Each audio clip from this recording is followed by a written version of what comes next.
कला आजिकार नीतिवाणी आरंभ करने पूर्व मोर परिचय उपरे जानी रखि थांतु।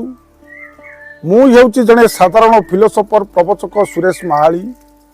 केवल ये समाजर मंगल आम ये नीतिवाणी को शेयर करुचु। आपण मानकु जदि मो नीतिवाणी भल लगुथिबो आपण माने गोटे लाइक करी सब्सक्राइब कर दियंतु। अन्य मानकु शेयर कर देले ये समाजर मंगल हबो। नीतिवाणी आरंभ करने पूर्व मोर मोबाइल नंबर को टिपि रखि थांतु। 8249494581 यही नंबर रे मो सहित जोगाजोग रखिपारे। आसंतु नीतिवाणी आरंभ करने पूर्व सुंदर कथाटीए। मनुष्य जेतबेले मरी जाए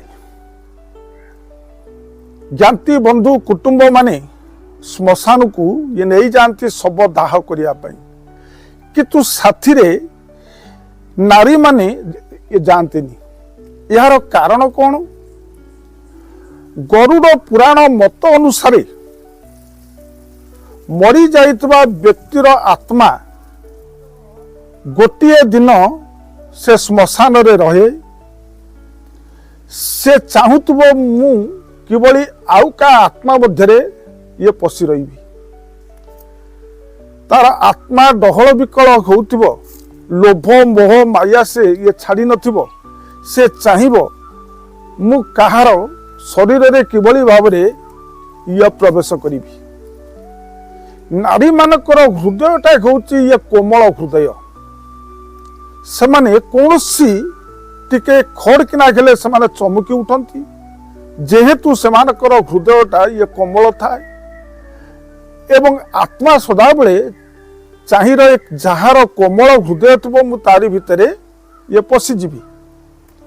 सेतिपाई गरुड़ पुराण शास्त्र अनुसार नारी मानकर हृदय ये कोमल थिबारु तांकु श्मशान घाट को ये निया जाए नहीं। द्वितीय कारण हेउची जो ज्ञाति बंधु कुटुंब माने श्मशान घाट को जाती से माने दशाह दिन 10 कर्म दिन से माने ये लंडा हुअती। किंतु नारी माने आम हिंदू समाज रे नंडा हेबार ये प्रथा नहीं। सेतिपाई नारी मानकु श्मशान घाट को ये निया जाए नहीं।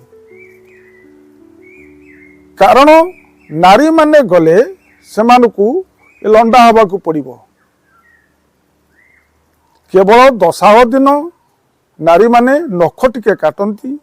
यही होची तांकर शुद्ध पुत्र ये कारण। तेणु यही कारण पाई नारी मानकु श्मशान को ये निया जाए नहीं बोली गरुड़ पुराण यह मत देछि। ए कथा को जदि आपण माने मोर नीतिवाणी को श्रवण करिथिबे आपण को जीवन धन्य हो जिवो।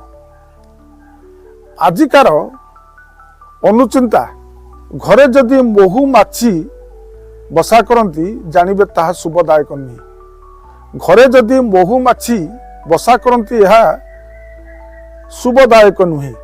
एतिकी कही मोर नीतिवाणी अनुचिंता को परिसमाप्त करुच्ची। ये प्रणाम। जय जगन्नाथ।